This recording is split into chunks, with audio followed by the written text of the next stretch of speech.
सभी साथियों को स्वागत करता हूं सबका इस YouTube चैनल पर जिसका नाम है स्टडी विद पीएन लोधा। साथियों, आज से हमारे पास एक महीना भी पूरा नहीं है। 28 आज अगस्त हो चुकी है और आपके 26 सितंबर को एग्ज़ाम है। तो देखिएगा, हिंदी शिक्षण का गोल्डन पेपर नंबर 23 लेकर आया हूँ। पूरे 30 क्वेश्चन है, लाजवाब प्रश्न है, लाजवाब। ठीक है, रोज़ाना 3 वीडियो आ रहे हैं। कल भी मैंने 3 वीडियो डाले थे। हिंदी का टेस्ट आया था, साइकोलॉजी का आया था और पर्यावरण का आया था।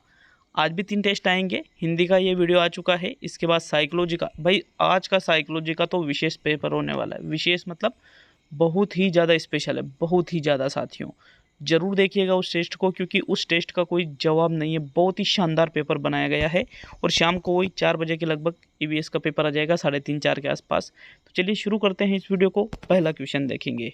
प्रश्न संख्या 1 है आपके, किस शब्द की संधि सही है? स्त्री प्लस उचित, स्त्रियोचित, नदी प्लस अर्पण, नद्यार्पण, 1+1, 1-1 और पितृ प्लस अनुमति, पितृअनुमति।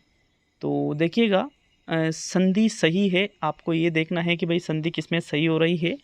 तो राइट आंसर देख लेते हैं, स्त्री प्लस उचित। स्त्रियोचित नहीं होता है, बल्कि शब्द बनता है स्त्रियोचित, इस प्रकार से। तो फिर ये क्या हो गया? गलत। नदी प्लस अर्पण, नद्यार्पण नहीं होगा साथियों, नद्यार्पण होना चाहिए। इस प्रकार से होना चाहिए, नद्यार्पण। तो यहाँ पर ये जो या नद्या, या फिर इसको इस प्रकार से भी लिख सकते हैं, नद्यार्पण। तो यहाँ ध्यान नहीं होना चाहिए, ध्येय होना चाहिए। ये गलत है ना। तो विकल्प नंबर आपका दूसरा भी गलत हो गया। 1+1 ये वृद्धि संधि है, तो वृद्धि संधि में डबल मात्रा आना चाहिए थी, लेकिन आ है कि रही है, तो फिर ये भी गलत हो गया। लेकिन पितृ प्लस अनुमति जो है, पितृ प्लस अनुमति बराबर पितृ अनुमति, यन संधि का उदाहरण है साथियों, और ये बिल्कुल शुद्ध है। तो फोर्थ विकल्प आपके पहले क्वेश्चन में सही है। नेक्स्ट प्रश्न नंबर 2 को देखेंगे। तो आपके दूसरा क्वेश्चन है, पत्र पत्रिकाएं भाषा सीखने में त्रुटियों को बढ़ावा देती है, बड़ों के पढ़ने की वस्तु है, साधक है और बाधक है। तो देखो, जब हम भाषा का ग्रहण करते हैं, मतलब भाषा को सीखते हैं, तो जो पत्र पत्रिकाएं पढ़ते हैं वो बाधक तो हम कह नहीं सकते। साथियों, त्रुटियों को बढ़ावा देती है, ये भी गलत हो गया। राइट आंसर है ये है साधक है, साधक है ये। ठीक है, भाषा सीखने में क्या है? साधन का कार्य करती है। थर्ड विकल्प आपका सही है। बड़ों के पढ़ने की वस्तु तो है, लेकिन छोटे भी पढ़ सकते हैं उनको, तो इसलिए ये भी गलत हो जाता है। तो चलिए आगे बढ़ेंगे। अब हम प्रश्न नंबर 3 पर तीसरा क्वेश्चन देख लेंगे। तीसरा क्वेश्चन छोटा करना पड़ेगा, बहुत ही इंपॉर्टेंट। एक बार आप देख लीजिए, यहीं से सत्य का चयन कीजिएगा। इधर सूची 1, सूची 2। ठीक है, अविभाव, तत्पुरुष, द्वंद्व और बहुव्रीहि, ये 4 समास है। ए में है मनमाना, बी में है मक्खी चूस, सी में है यथाविधि और डी में है दूध रोटी। तो इनका एक बार मिलान कर लीजिए। मिलान करके आप एक बार इसको कॉपी में लिख सकते हो, और उसके बाद में ये जो नीचे जो इनके आंसर दे रखे हैं उनसे मिलान कीजिए साथियों। तो सबसे पहले देखो, ये जो विकल्प है इनसे मिलान कर लीजिए। एक बार ऊपर मिलान करके लिख के और फिर यहाँ पर आइएगा। तो मिलान कर लेते हैं और फिर आंसर देख लेते हैं। तो अविभाव, इनमें से अविभाव कौन से समास है? यथाविधि, विधि के अनुसार। एक में होना चाहिए सी। तत्पुरुष, मन माना, मन से माना हुआ। तो साथियों, ये से का कारक चिन्ह आ रहा है, तो 2 में ए होना चाहिए। द्वंद्व समास का उदाहरण है दूध रोटी, दूध और रोटी। तो 3 में डी होना चाहिए, और 4 में फिर कौन सा बचा? मक्खी चूस। बहुब्रीहि समास का उदाहरण है मक्खी चूस। तो ए में सी, मतलब 1 में सी, 2 में ए, 3 में डी। तो ये देख लेते हैं। यहाँ पे देखो, ए में तो सी एक और नीचे ऑप्शन है, लेकिन इनको मिला लेते हैं पहले। फिर 2 में क्या है आपके? तत्पुरुष में मन माना, 2 में ए है, तो ये तीसरा तो गलत हो गया। ये भी सही है, ये भी सही है। 3 में क्या है? 3 में डी है साथियों, 3 में डी, ये भी सही है, ये भी सही है। 4 में बहुब्रीहि समास, तो 4 में बी होना चाहिए। 4 में बी तो पहले ही विकल्प में है, तो इस प्रकार यहाँ पर ये वाला विकल्प सही रहेगा। प्रश्न संख्या कौन सा है? ये तीसरा क्वेश्चन। नेक्स्ट प्रश्न नंबर 4 पे आते हैं। आपके चौथा क्वेश्चन आपसे क्या पूछ रहा है? नर्सरी तथा प्राथमिक स्तर पर कविता शिक्षण की सर्वश्रेष्ठ प्रणाली है या विधि है? गीत व नाट्य प्रणाली, शब्दार्थ कथन प्रणाली, प्रश्नोत्तर या खंडान्वय प्रणाली और व्याख्या प्रणाली। तो देखो, नर्सरी और प्राथमिक स्तर की बात की जा रही है। प्राथमिक स्तर और नर्सरी स्तर पर कविता शिक्षण की जो सर्वश्रेष्ठ प्रणाली होती है वो होती है आपके गीत और नाट्य प्रणाली।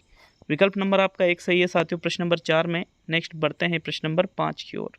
तो चलिए देख लेते हैं आपके 5वें क्वेश्चन को। ये रहा आपके 5वां प्रश्न। इनमें से किस शब्द में ना उपसर्ग नहीं जुड़ा हुआ है? नाजुक, नाखुश, नालायक और नापसंद। देखिएगा 3 शब्द ऐसे हैं भाई, ना तो सभी में आगे आ रहा है, ना, लेकिन कौन सा जो शब्द है उसमें ना उपसर्ग नहीं है साथियों? तो राइट आंसर रहेगा आपके नाजुक। नाजुक शब्द में ना उपसर्ग नहीं है। नाजुक, ना प्लस जुक ऐसा कोई शब्द नहीं होता है। ना प्लस खुश मतलब जो खुश नहीं है वो होता है नाखुश। ना प्लस लायक मतलब जो लायक नहीं है वो होता है नालायक। ना पसंद जो पसंद नहीं है वो होता है नापसंद। लेकिन जो जुक नहीं है तो उसको क्या नाजुक कहेंगे? नहीं, ये गलत है साथियों। इसलिए प्रथम विकल्प आपके प्रश्न नंबर 5 में सही रहेगा। तो चलिए आगे बढ़ेंगे प्रश्न नंबर 6 पर। छठा क्वेश्चन देख लेते हैं। आपके छठा क्वेश्चन है, भावात्मक पक्ष के मापन हेतु उपयुक्त मापनी है व्यक्तित्व मापनी, अभिवृत्ति मापनी, उपलब्धि मापनी और प्रायोगिक मापनी। देखिए यदि हमें भावात्मक पक्ष का मापन करना है तो इसके लिए जो उपयुक्त मापनी मानी जाती है साथियों, इनमें भावात्मक पक्ष का संबंध अभिवृत्ति मापनी से लिया जाता है। विकल्प नंबर आपका 2 सही है प्रश्न संख्या 6 में। नेक्स्ट आगे बढ़ेंगे प्रश्न नंबर 7 की ओर। तो चलिए 7वें क्वेश्चन को देखते हैं। आपके 7वां क्वेश्चन, किस शब्द में लय प्रत्यय नहीं है? कुशल, मृदुल, विमल और रोमल। देखिएगा चारों विकल्प में आपको बाद में लय मिल जाएगा, लेकिन मेन चीज़ ये है कि भाई आप प्रत्यय निकालोगे कैसे कि इसमें लय नहीं है। तो साथियों कुशल में मूल शब्द है कुश, कुश में लय प्रत्यय लगा हुआ है। मृदुल में मूल शब्द है मृदु और इसमें भी लय प्रत्यय लगा हुआ है। रोमल में मूल शब्द है रोम और इसमें भी लय प्रत्यय लगा हुआ है। लेकिन साथियों विमल में मल शब्द मूल है और वी उपसर्ग है, न कि लय प्रत्यय है। इसलिए आपके थर्ड विकल्प 7वें क्वेश्चन में सही है। तो चलिए आगे बढ़ेंगे प्रश्न नंबर 8 पर। 8वां क्वेश्चन देखेंगे साथियों, इनमें से कौन सा भाषा आकलन में सबसे कम प्रभावित तरीका है? कहानी कहना, कहानी लिखना, घटना वर्णन और श्रुतलेख। देखिए भाषा का आकलन यदि आपको करना है तो जो सबसे कम प्रभावी तरीका इनमें से रहेगा कहानी कहना, कहानी लिखना, घटना वर्णन। तीनों बेस्ट तरीके हो सकते हैं, लेकिन श्रुतलेख में क्या होता है, अध्यापक वाचन कर रहा है, मतलब किसी चीज़ को बोल रहा है, छात्र उसको सुन करके लिख रहे हैं, ठीक है। तो ऐसी स्थिति में साथियों वो खुद के विचार नहीं लिख पाएंगे उसमें कुछ भी। इसलिए आपके जो चौथा विकल्प है ये भाषा आकलन में सबसे कम प्रभावी माना जाएगा। तो 8वें क्वेश्चन में आपके चौथा विकल्प सही है। नेक्स्ट बढ़ते हैं प्रश्न नंबर 9 पर। तो आपके 9वें क्वेश्चन को देखेंगे साथियों, कंधा का तत्सम रूप होगा स्कंद, ई स्कंद, स्कंद, कक्षु और कंदु। देखिएगा वैसे तत्सम तद्भव के मैं एक दो दिन से क्वेश्चन ला रहा हूँ। आप कहोगे कि सर मत लाओ इसके क्वेश्चन, लेकिन लाऊंगा क्योंकि लैंग्वेज सेकंड जिसके हिंदी है लेवल सेकंड में जो है तो उनके तो आएंगे ना यार क्वेश्चन, तो एक आध क्वेश्चन बिल्कुल जरूरी है।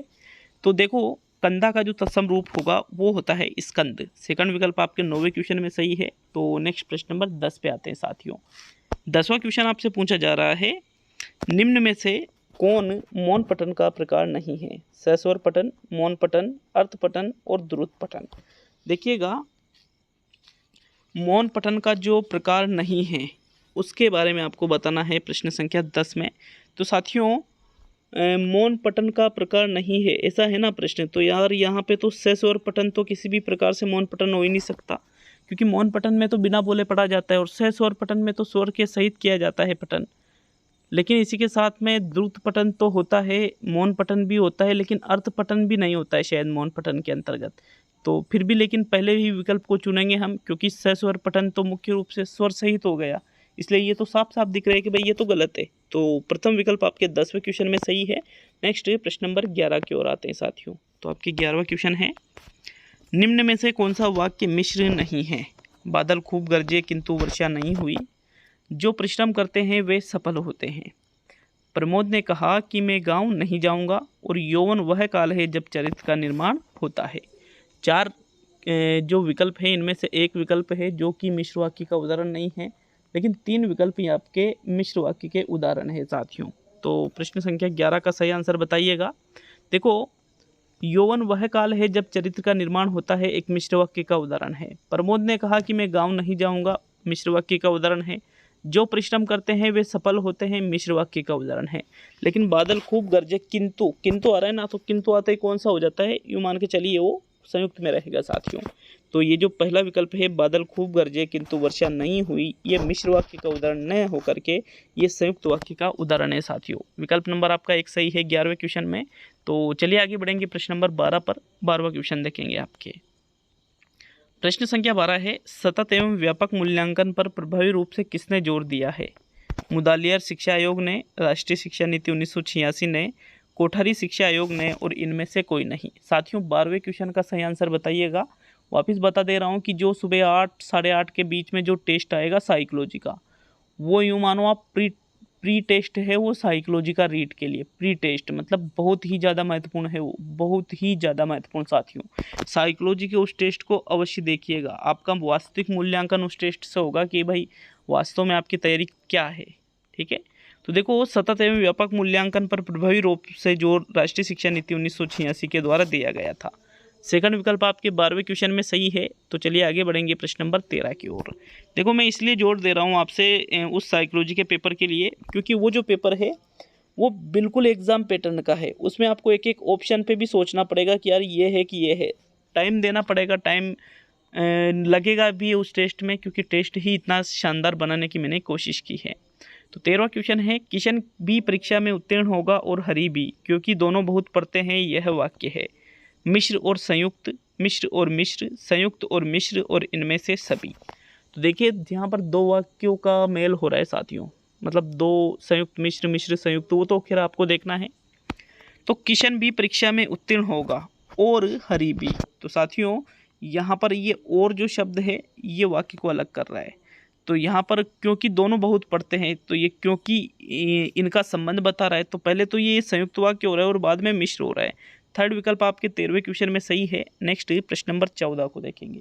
तो आपके 14वें क्वेश्चन की ओर बढ़ते हैं मित्रों। ये रहा, शिक्षण अधिगम प्रक्रिया के उपरांत छात्रों द्वारा ग्रहण किए गए अधिगम की जांच हेतु किया जाने वाला परीक्षण कहलाता है। निदानात्मक परीक्षण, उपचारात्मक परीक्षण, उपलब्धि परीक्षण, और इनमें से सभी।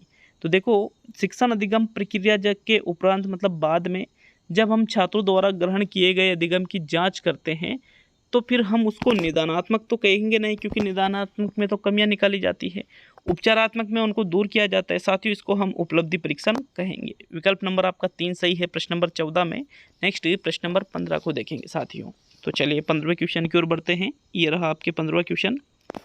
इनमें से कौन सा शब्द धनुष का पर्याय नहीं है? विशिख, कोदंड, चाप और शरासन। साथियों 4 विकल्प है, एक विकल्प ऐसा है जो कि धनुष का पर्याय नहीं है, लेकिन 3 विकल्प ऐसे हैं जो कि धनुष के पर्याय है। तो जो धनुष का पर्याय नहीं है उसका आपको चयन करना है प्रश्न संख्या 15 में। सोचिए, थोड़ा टाइम लग सकता है। देखिएगा 15वें क्वेश्चन का राइट आंसर देख लेते हैं क्या रहेगा। शरासन धनुष का पर्यायवाची है, चाप धनुष का पर्यायवाची है, कोदंड धनुष का पर्यायवाची है, लेकिन विशिख जो शब्द है ये धनुष का नहीं है, ये बाण का पर्यायवाची है साथियों। ठीक है, प्रथम विकल्प आपके प्रश्न संख्या 15 में बिल्कुल सही है। कौन सा विकल्प? प्रथम विकल्प। तो चलिए आगे बढ़ेंगे प्रश्न नंबर 16 की ओर। 16वां क्वेश्चन देख लेते हैं। प्रश्न संख्या 16 है, जिस उद्देश्य के लिए प्रशिक्षण तैयार किया गया है यदि वह उसकी पूर्ति करता है तो वह कहलाएगा। वेद परीक्षण, विश्वसनीय परीक्षण, वस्तुनिष्ठ परीक्षण और विषय परक परीक्षण। देखिएगा 16वें क्वेश्चन में भी थोड़ा टाइम देता हूँ, 5-10 सेकंड का, सोच समझ के दीजिए आंसर। पढ़ लीजिए एक बार वापस क्वेश्चन को कि भाई क्या पूछ रहा है, कैसे उत्तर देना है, क्या आपका उत्तर रहेगा, कौन सा विकल्प रहेगा। तो साथियों 16वें क्वेश्चन में जो राइट आंसर है, जिस उद्देश्य के लिए प्रशिक्षण तैयार किया गया है यदि वह उसकी पूर्ति करता है तो उस परीक्षण को हम वेद परीक्षण कहते हैं। मतलब उद्देश्यों की यदि पूर्ति करे, जिस उद्देश्य के लिए बनाया गया है उसकी, तो फिर वो उसकी वेदता कहलाती है। विकल्प नंबर आपका 1 सही है साथियों प्रश्न संख्या 16 में। तो चलिए आगे बढ़ेंगे प्रश्न नंबर 17 की ओर। आपके 17वां प्रश्न, 17वां क्वेश्चन है आपके, इनमें से किस विकल्प में विलोम शब्द है? ठीक है, खंडन का मंडन, ख्यात का प्रख्यात, विज्ञ का अभिज्ञ और कदाचार का दुराचार। देखिएगा प्रश्न नंबर 17 को, कौन सा विलोम शब्द आपको दिख रहा है? इनमें से सही होना चाहिए, क्योंकि ये प्रश्न ये पूछ रहा है किस विकल्प में विलोम शब्द है। मतलब 1 में ये विलोम शब्द, 3 में विलोम शब्द नहीं है, नहीं है मतलब गलत है। तो 17वें क्वेश्चन में सही आंसर का चुनाव करो साथियों। देख लेते हैं। देखो कदाचार और दुराचार ये कोई विलोम शब्द नहीं है। विज्ञ का अभिज्ञ नहीं होता है साथियों, विज्ञ का भिज्ञ हो सकता है, अभिज्ञ नहीं होगा। ख्यात और प्रख्यात ये दोनों तो सेम है, तो ये भी विलोम शब्द नहीं रहेगा, क्योंकि विलोम उल्टा होता है। और खंडन का मंडन ये बिल्कुल एक विलोम शब्द का उदाहरण है। प्रथम विकल्प आपके 17वें क्वेश्चन में सही है मित्रों। तो नेक्स्ट प्रश्न नंबर 18 को देखेंगे। आपके 18वां क्वेश्चन देखिएगा। 18वें क्वेश्चन को, छोटी कक्षाओं में किस तरह का वाचन लाभदायक होता है? सुंदर वाचन लाभदायक होता है, सरल वाचन लाभदायक होता है, एकांत वाचन लाभदायक होता है और सामूहिक वाचन लाभदायक होता है। 18वें क्वेश्चन में राइट आंसर बताइएगा कि भाई आपका कौन सा जो विकल्प है वो सही रहेगा। तो जो छोटी कक्षाएं होती है इसमें साथियों एकांत में तो बच्चों को वाचन करवाएंगे नहीं, सरल वाचन भी नहीं, सुंदर वाचन भी नहीं, बल्कि जो सामूहिक वाचन है ये लाभदायक रहेगा। ठीक है, तो चौथा विकल्प आपके सही है प्रश्न नंबर 18 में, क्योंकि सामूहिक वाचन में सभी एक साथ जब बोलते हैं बच्चे, छोटे बच्चे, देखा होगा अगर आप विद्यालय गए होंगे या फिर जाने ही वाले हैं अब तो साथियों सामूहिक वाचन में क्या होता है, सभी एक साथ बोलते हैं तो उनके बहुत ज़्यादा मज़ा आता है और वाचन करना भी वो जल्दी सीख जाते हैं। चौथा विकल्प 18वें क्वेश्चन में बिल्कुल सही है। नेक्स्ट प्रश्न नंबर 19 को देखेंगे। तो आपके 19वां क्वेश्चन है, किस विकल्प में वाक्यांश के लिए सही शब्द नहीं है? वह जो किए का उपकार माने कृतज्ञ, वह जो कभी बुरा न हो अजर, सूर्य के अस्त होने का समय प्रदोष और बिना पलक झपकाए निमिलित। तो साथियों यहाँ पर जो वाक्यांश के लिए सही शब्द नहीं है उस विकल्प का आपको चुनाव करना है। देखो प्रश्न संख्या जो 19 है, वह जो किए गए उपकार को माने कृतज्ञ ही कहलाता है और किए गए उपकार को न मानने वाला कृतज्ञ कहलाता है। वह जो कभी बूढ़ा न हो अजर, तो साथियों ये भी बिल्कुल सही है।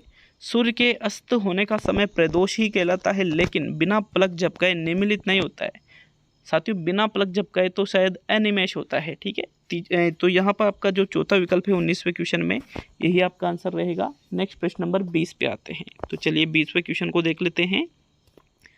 हिंदी शिक्षण के भावनात्मक उद्देश्य के अंतर्गत कौन सी बात आती है? विषय वस्तु का ज्ञान प्राप्त करना, भाषा और साहित्य में रुचि लेना, भाषा तत्वों का ज्ञान प्राप्त करना और रचना कार्य के विभिन्न रूपों का ज्ञान प्राप्त करना। तो देखो भावनात्मक उद्देश्य की बात की जा रही है। भावनात्मक उद्देश्य के अंतर्गत ज्ञान प्राप्त करना नहीं आता है साथियों, बल्कि भाषा और साहित्य में रुचि लेना भावनात्मक उद्देश्य के अंतर्गत आता है। तो सेकंड विकल्प आपके 20वें क्वेश्चन में सही है।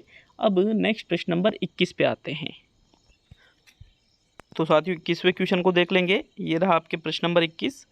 किस क्रमांक में सभी शब्द शुद्ध है? ठीक है, सभी जो शब्द शुद्ध है उसका चयन आपको करना है मित्रों। पहला विकल्प है दाम्पत्य, सौजन्यता और सौंदर्य। दूसरा विकल्प है जिजीविषा, प्रौढ़ और अंतरंग। तीसरा विकल्प है पैतृक, शुश्रूषा और अंतर्राष्ट्रीय। और चौथा विकल्प है श्रृंगार, पुनरावलोकन और आशीर्वाद। तो देखो 4 विकल्प यहाँ पर जो है इसमें शुद्ध और अशुद्ध जो शब्द होते हैं, तो जो सभी शुद्ध शब्द है, एक विकल्प ऐसा है जिसमें सभी शब्द शुद्ध है, बाकी के विकल्पों में कोई ना कोई आपको अशुद्धि जरूर मिलेगी। तो उस विकल्प का चयन करो जिसके सभी शब्द आपको शुद्ध लग रहे हैं। प्रश्न संख्या 21 में जो राइट आंसर है, देखो सौजन्यता बिल्कुल गलत लिखा हुआ है तो इसको हटा देते हैं। शुश्रूषा बिल्कुल गलत लिखा हुआ है, इसको हटा देते हैं। आशीर्वाद गलत लिखा हुआ है, इसको भी हटा देते हैं। तो अब कौन सा विकल्प बचा? दूसरा। जिजीविषा शुद्ध है, प्रौढ़ शुद्ध है और अंतरंग शुद्ध है, इसलिए आपके जो दूसरा विकल्प है 21वें क्वेश्चन में, इसके सभी शब्द क्या है? शुद्ध है साथियों प्रश्न 21 में। तो चलिए नेक्स्ट प्रश्न नंबर 22 पे आते हैं। 22वें क्वेश्चन को देखेंगे। आपके 22वां क्वेश्चन है, प्रत्येक इकाई के साथ ही मूल्यांकन होना क्या कहलाता है? वस्तुनिष्ठ मूल्यांकन, सतत मूल्यांकन, उत्पादक मूल्यांकन और पश्च मूल्यांकन। तो जो हम प्रत्येक इकाई के साथ में मूल्यांकन करते हैं, प्रत्येक मतलब जैसे इकाई पूरी हुई तो उसके साथ मूल्यांकन कर लिया, तो उस मूल्यांकन को हम क्या कहेंगे? सतत मूल्यांकन, मतलब लगातार चलने वाला जो मूल्यांकन है वो कहलाता है, वो क्या कहलाता है? सतत मूल्यांकन कहलाता है। विकल्प नंबर आपका 2 सही है साथियों 22वें क्वेश्चन में। नेक्स्ट प्रश्न नंबर 23 की ओर बढ़ते हैं। तो आपके 23वां प्रश्न नंबर 23 है, निम्न में से कौन सा शब्द पुल्लिंग है? आशा, दया, माया और आभार। देखो पुल्लिंग शब्द बिल्कुल यहाँ पर तो साफ ही दिख रहा है, ज़्यादा कठिन क्वेश्चन ये है नहीं, क्योंकि आशा स्त्रीलिंग है, दया स्त्रीलिंग है, माया स्त्रीलिंग है। लेकिन जो आभार शब्द है, आभार क्या है? हम आपका आभार व्यक्त करते हैं, आपका। ठीक है, तो साथियों इस प्रकार ये जो शब्द है ये एक पुल्लिंग शब्द के अंतर्गत आएगा। चौथा विकल्प आपके 23वें प्रश्न में सही है। नेक्स्ट प्रश्न नंबर 24 पे आते हैं। तो चलिए देख लेते हैं 24वें क्वेश्चन को। उच्चारण अभ्यास कब कराया जाता है? अनुकरण वाचन करते समय, अनुकरण वाचन के बाद, आदर्श वाचन करते समय और आदर्श वाचन के बाद। तो 24वें क्वेश्चन को देख लीजिए अच्छी तरह से कि भाई आपका कौन सा विकल्प सही है। जो उच्चारण अभ्यास हम बच्चों को करवाते हैं वो कब कराया जाता है साथियों? 24वें क्वेश्चन में राइट आंसर है आपके, देखो, अनुकरण वाचन करते समय तो हम उच्चारण अभ्यास करवाएंगे नहीं। आदर्श वाचन अध्यापक करता है उस समय भी उच्चारण का अभ्यास नहीं करवाया जाता है, बल्कि जब हम अनुकरण वाचन कर लेते हैं तो उसके बाद में उच्चारण का अभ्यास कराया जाता है साथियों। आपके सेकंड विकल्प 24 में सही है। नेक्स्ट प्रश्न नंबर 25 को देखेंगे। तो चलिए 25वें क्वेश्चन की ओर बढ़ते हैं। आपके 25वां क्वेश्चन क्या पूछ रहा है आपसे, ये देखिए प्रश्न नंबर 25 को। निम्न में से कौन सा शब्द सदैव बहुवचन में प्रयुक्त होता है? शिशु, भक्ति, पुस्तक और प्राण। तो देखो 3 शब्द है जो सदैव बहुवचन में प्रयुक्त नहीं होते हैं, लेकिन एक शब्द ऐसा है जो सदैव बहुवचन में प्रयुक्त होता है। तो देखो शिशु, शिशु एक वचन है, भक्ति एक वचन है, पुस्तक एक वचन है, लेकिन प्राण जो शब्द है साथियों ये सदैव बहुवचन में होता है। जैसे उसके प्राण पखेरु उड़ गए, तो उड़ गए मतलब उड़ गया होना चाहिए एक वचन में, तो उड़ गए मतलब बहुवचन का ये बोध करा रहा है हमें। तो 25वें क्वेश्चन में जो राइट आंसर है आपके वो रहेगा विकल्प नंबर 4, प्राण शब्द सदैव बहुवचन में प्रयुक्त होता है। तो नेक्स्ट प्रश्न नंबर 26 को देखेंगे। 26वां क्वेश्चन है आपके, शिक्षा एक त्रिमुखी प्रक्रिया है, यह कहने वाले कौन थे? जॉन ड्यूवी, एडम्स, ब्लूम और किलपैट्रिक। तो साथियों शिक्षा को त्रिमुखी प्रक्रिया जिसके द्वारा कहा गया था उसके बारे में आपको बताना है। कोशिश ये रहती है कि 30 मिनट भी आपके 30 क्वेश्चन में न हो किसी भी कंडीशन में। हाँ, पेपर ज़्यादा हार्ड लेवल का हो तो 30-35 मिनट हो सकते हैं समझाने में, वो भी साइकोलॉजी में साथियों। देखो शिक्षा को त्रिमुखी प्रक्रिया किसके द्वारा कहा गया है? जॉन ड्यूवी के द्वारा कहा गया है साथियों। प्रथम विकल्प आपके 26 में सही है। नेक्स्ट प्रश्न नंबर 27 पे आते हैं। तो आपके 27वां क्वेश्चन है, संकुल पढ़ रही थी, वाक्य में काल है पूर्ण वर्तमान काल, अपूर्ण वर्तमान काल, संदिग्ध भूतकाल और अपूर्ण भूतकाल। देखो पढ़ रही थी मतलब पहले की बात है तो वो किस में चला जाएगा? भूतकाल में। तो वर्तमान काल के उदाहरणों को हम हटा देते हैं। अब पढ़ रही थी तो उसमें क्या हमें संदेह है? नहीं है साथियों, इसलिए संदिग्ध भूतकाल भी नहीं। लेकिन क्रिया भूतकाल में जारी थी और हमें ये पता नहीं है कि भाई क्रिया वर्तमान में पूर्ण हुई है या नहीं, तो फिर साथियों उसको हम अपूर्ण भूतकाल के अंतर्गत रख देते हैं। चौथा विकल्प आपके 27वें क्वेश्चन में बिल्कुल सही है। नेक्स्ट प्रश्न नंबर 28 को देखेंगे। तो आपके 28वां क्वेश्चन, शिक्षण की जिस विधि में शिक्षक अत्यधिक सक्रिय व छात्र अत्यधिक निष्क्रिय रहते हैं उस विधि का नाम है अवलोकन विधि, कहानी विधि, प्रश्नोत्तर विधि और नाटकीकरण विधि। तो देखो शिक्षण की वह विधि जिसमें शिक्षक तो क्या रह रहा है? सक्रिय रह रहा है, और छात्र क्या रह रहे हैं? निष्क्रिय रह रहे हैं। तो साथियों उस विधि को हम क्या कहेंगे? कहानी विधि कहेंगे, क्योंकि कहानी विधि में कहानी कौन कहता है? शिक्षक के द्वारा कहानी कही जाती है और छात्र उस कहानी को क्या कर रहे हैं? सुन रहे हैं। तो फिर सक्रिय कौन हुआ? शिक्षक हुआ। निष्क्रिय कौन हुए? छात्र हुए। इसलिए कहानी विधि आपका इस क्वेश्चन में बिल्कुल सटीक आंसर है। अवलोकन विधि में तो क्या होता है? छात्र अवलोकन करते हैं तो छात्र भी सक्रिय है। प्रश्नोत्तर विधि में अध्यापक प्रश्न पूछ रहा है, छात्र उस प्रश्न का उत्तर दे रहा है तो छात्र भी सक्रिय हुए। नाटकीकरण विधि में छात्र अभिनय करते हैं तो बिल्कुल इसमें भी सक्रिय हुए। इसलिए ओनली सेकंड विकल्प ही आपके इस क्वेश्चन का आंसर रहेगा साथियों। तो चलिए सेकंड लास्ट क्वेश्चन इस वीडियो का देख लेते हैं। कच्चे घड़े पानी भरना मुहावरे का अर्थ है कमजोर से मदद की अपेक्षा करना, ठीक ढंग से काम न करना, कठिन काम करना और मूर्खतापूर्ण कार्य करना। तो साथियों ये जो मुहावरा है ये बहुत ही इंपॉर्टेंट है। क्यों है? क्योंकि इस मुहावरे का जो उत्तर है कई जगह आपको दूसरा विकल्प मिलेगा और कई जगह आपको चौथा विकल्प मिलेगा। तो कच्चे घड़े पानी भरना का मतलब ये, जैसे मान लीजिए कोई घड़ा है कच्चा है, उसमें यदि आप पानी डाल दोगे तो क्या होगा?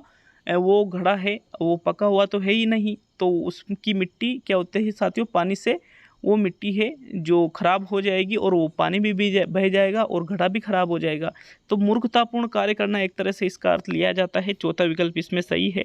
अब आपको अगर लगता है कि इसमें ठीक ढंग से काम न करना, कई जगह मिला होगा, बिल्कुल मिला होगा, मुझे भी मिला था, लेकिन इसका जो ऑथेंटिक आंसर फिर ढूंढा तो फिर मूर्खतापूर्ण कार्य करना ये ऑथेंटिक आंसर मिला साथियों इसका। तो कमेंट कर सकते हो 29वें क्वेश्चन के लिए। मैं जाता हूँ चौथे विकल्प पर। तो चलिए आज का अंतिम और 30वां क्वेश्चन देख लेते हैं। लेकिन वापस क्या कह रहा हूँ आपको कि भाई 8 बजे साइकोलॉजी का प्री टेस्ट मान लो रीड का, कि भाई रीड का पेपर दे रहे, ऐसा पेपर बनाया गया है आपके, तो जरूर देखिएगा आप। पढ़ना सीखने के लिए आवश्यक है कि केवल लक्ष्य भाषा सुनने का माहौल हो, घर की भाषा सुनने को मिले, लक्ष्य भाषा की अर्थपूर्ण और रोचक सामग्री सुनने पढ़ने को मिले और चार्ट अधिक से अधिक कक्षा में लगाया जाए। तो साथियों, जब हमें पढ़ना सीखना है तो इसके लिए अति आवश्यक माना जाता है कि जिस भाषा को हम सीखना चाहते हैं, मतलब जो लक्ष्य भाषा है, उसकी अर्थपूर्ण और रोचक सामग्री हमें सुनने और पढ़ने को मिले। तो ये सबसे बेस्ट आंसर रहेगा तीसरा विकल्प 30वें क्वेश्चन में। ये टेस्ट पूरा हुआ, कमेंट करके जाइएगा कितने क्वेश्चन सही हुए, डाउट वाले पे जरूर कमेंट करें, ठीक है। तो मिलते हैं अब अगले वीडियो में, सभी दोस्तों का बहुत बहुत धन्यवाद।